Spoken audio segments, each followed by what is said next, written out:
Hello friends, welcome to Bharati's kitchen. ఈ రోజు వీడియోలో KFC స్టైల్లో పర్ఫెక్ట్ గా పైన క్రిస్పీగా లోపల సాఫ్ట్ గా ఉండే చికెన్ పాప్కార్న్ ని ఎలా తయారు చేసుకోవాలో చూపించబోతున్నాను. వీడియోని స్కిప్ చేయకుండా నేను చెప్పిన చిన్న చిన్న టిప్స్ ని ఫాలో అవుతూ ఈ రెసిపీని తయారు చేసినట్లయితే వంట రాని వాళ్ళు కూడా ఈ చికెన్ పాప్కార్న్ ని చాలా సింపుల్ గా ఇంకా అన్ని ఇంట్లో ఉన్న ఇంగ్రీడియంట్స్ తోనే చాలా తక్కువ సమయంలో తయారు చేసుకోవచ్చు. సో లేట్ చేయకుండా పర్ఫెక్ట్ గా KFC స్టైల్లో తయారు చేసుకోగలిగే చికెన్ పాప్కార్న్ రెసిపీ కోసం ఫస్ట్ మసాలాని ప్రిపేర్ చేసుకోవాలి. మసాలా కోసం 2 టీ స్పూన్ల కారం, 1 టీ స్పూన్ ఉప్పు, 1/2 టీ స్పూన్ లో సగం పసుపు, తెల్ల మిరియాల పొడి 1/2 టీ స్పూన్, వెల్లుల్లి పొడి 1/2 టీ స్పూన్, సొంటి పొడి అంటే ginger powder 1/2 teaspoon, next amchur powder 1/2 teaspoon కూడా వేసుకుని బాగా కలుపుకోవాలి. ఇంకా మీ దగ్గర ఉంటే ఇందులో ఉల్లిపాయ పొడి ఉంటుంది కదా, ఆనియన్ పౌడర్ కూడా వేసుకోవచ్చు. ఈ మసాలా పొడిని ఇలా తయారు చేసి పెట్టుకున్నట్లయితే రెసిపీలో వేసుకోవడానికి బాగుంటుంది, లేదా విడివిడిగా కూడా వేసుకోవచ్చు.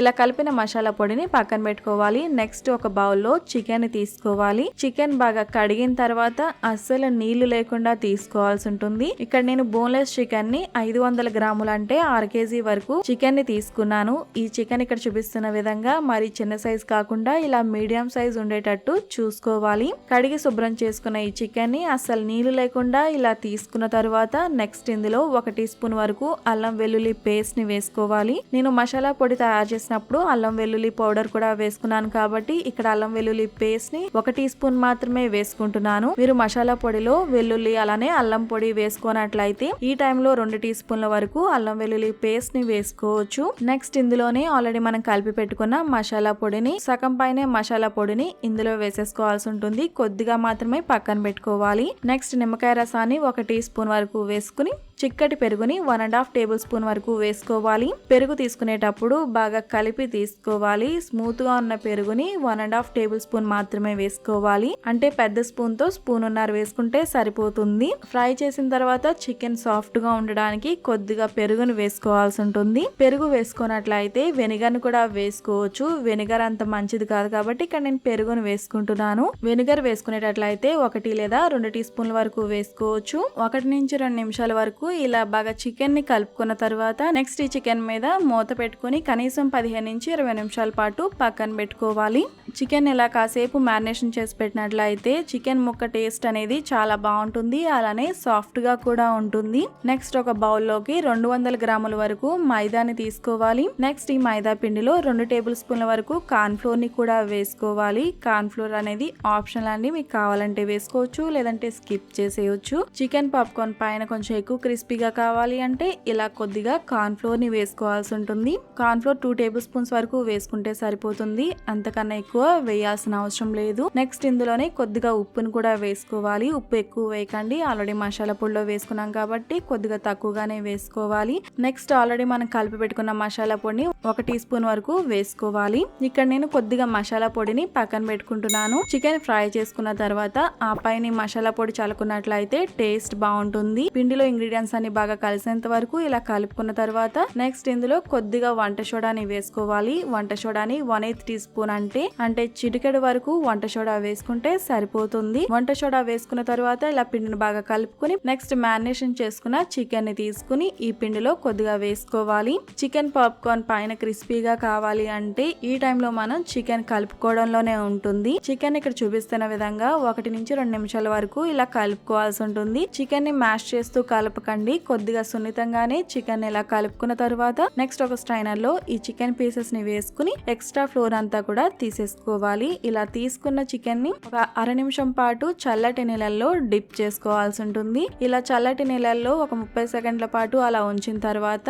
ఈ ముక్కల్ని మళ్ళీ పిండిలో వేసుకుని బాగా కలుపుకోవాలి. కనీసం 1 లేదా 2 నిమిషాల పాటు ఇలా కలుపుకోవాలి. సో ఇక్కడ చూపిస్తున్న విధంగా ఇలా కలుపుకోవాల్సి ఉంటుంది. ముక్కల్ని మరీ సున్నితంగాను కాదు, అలానే మరి మ్యాష్ చేస్తూ కాకుండా ఇలా కలుపుకున్నట్లయితే చికెన్ ఫ్రై అయిన తర్వాత పైన క్రిస్పీగా ఉంటుంది. చికెన్ రెండోసారి ఇలా పిండిలో బాగా కలిపిన తర్వాత నెక్స్ట్ మళ్ళీ స్ట్రైనర్ లో వేసుకుని ఎక్స్ట్రా పిండిని అంతా కూడా తీసేసుకుని ఈ చికెన్ ని పక్కన పెట్టుకోవాలి. సేమ్ ఇదే ప్రాసెస్ ని మళ్ళీ రిపీట్ చేసుకోవాల్సి ఉంటుంది. ఫస్ట్ చికెన్ ఇలా పిండిలో బాగా కలిపిన తర్వాత నెక్స్ట్ మళ్ళీ చల్లటి నీళ్ళలో డిప్ చేసుకుని మళ్ళీ పిండిలో వేసుకుని బాగా కలుపుకోవాలి. మనం తీసుకున్న చికెన్ కి ఈ పిండి అనేది కరెక్ట్ గా సరిపోతుందండి. చికెన్ మ్యారినేషన్ చేసినప్పుడు చికెన్ లో వాటర్ వాటర్ కంటెంట్ ఎక్కువగా ఉన్నా లేదా పెరుగు కొద్దిగా ఎక్కువ వేసుకున్నా సరే పిండి కొంచెం ఎక్కువగా పట్టే అవకాశం ఉంటుంది. సో మీరు చికెన్ ని మ్యారినేషన్ చేసుకునేటప్పుడు చికెన్ లో వాటర్ లేకుండా చూసుకోవాలి. ఇందులో వేసి బాగా కలుపుకున్న తర్వాత ఈ ముక్కల్ని వేడి నూనెలో వేసుకుని ఫ్రై చేసుకోవాలి.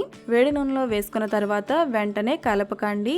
నెక్స్ట్ ఈ చికెన్ ని మీడియం ఫ్లేమ్ లో ఫ్రై చేసుకోవాలి. అలానే అప్పుడప్పుడు ఇలా కలుపుకుంటూ ఉండాలి. చికెన్ లైట్ గా గోల్డెన్ కలర్ లోకి చేంజ్ అయిన తర్వాత తీసేసుకోవడమే. ఈ చికెన్ అనేది ఎక్కువగా కలర్ అనేది రాదండి, లైట్ గా గోల్డెన్ కలర్ లోకి చేంజ్ అవుతుంది అంతే. సో ఇక్కడ చూపిస్తున్న విధంగా ఈ కలర్ వచ్చేంత వరకు ఫ్రై చేసుకున్న తర్వాత ఈ చికెన్ ని పక్కన పెట్టుకోవాలి. నెక్స్ట్ మిగతా చికెన్ ని కూడా ఇలానే మీడియం ఫ్లేమ్ లో ఫ్రై చేసుకోవాల్సి ఉంటుంది. సో చూసారు కదండి, ఇలా చాలా చాలా సింపుల్ ప్రాసెస్ లో KFC స్టైల్లో పైన క్రిస్పీగా లోపల సాఫ్ట్ గా ఉండే చికెన్ పాప్కార్న్ ని ఇలా చాలా సులువుగా తయారు చేసుకోవచ్చు. అది కూడా అన్ని ఇంట్లో ఉన్న ఇంగ్రీడియంట్స్ తోనే. సో చికెన్ పాప్కార్న్ రెడీ అయిపోయిందండి. ఇలా రెడీ అయిన తర్వాత టొమాటో సాస్ తో గానీ లేదా మయోనీస్ తో గానీ సర్వ్ చేసుకోవడమే. పిల్లలకి రెసిపీ చాలా చాలా బాగా నచ్చుతుంది, ఎక్కువ స్పైసీగా ఉండదు. ఈ టైంలో మీకు కావాలి అంటే స్పైసీ ఇష్టపడే వాళ్ళు ఆల్రెడీ మనం తయారు చేసుకున్న మసాలా పొడిని పైన చల్లుకున్నట్లయితే ఇంకా టేస్టీగా ఉంటాయి. సో ఈ వీడియోలో నేను చూపించిన విధంగా చిన్న చిన్న టిప్స్ పాటిస్తూ ఈ రెసిపీని మీరు ప్రిపేర్ చేసినట్లయితే చాలా పర్ఫెక్ట్ గా ఈ చికెన్ పాప్కార్న్ ని ఇంట్లోనే తయారు చేసేసుకోవచ్చు. సో ఎంతో టేస్టీగా సింపుల్ గా తయారు చేసుకోగలిగే ఈ చికెన్ పాప్కార్న్ రెసిపీ మీకు కూడా నచ్చినట్లయితే తప్పకుండా లైక్ చేసి మీ ఫ్రెండ్స్ అండ్ ఫ్యామిలీస్ కూడా షేర్ చేయండి. మరిన్ని టేస్టీ అండ్ సింపుల్ రెసిపీస్ కోసం భారతీస్ కిచెన్ ఛానల్ ని సబ్స్క్రైబ్ కూడా చేయండి. Thanks for watching.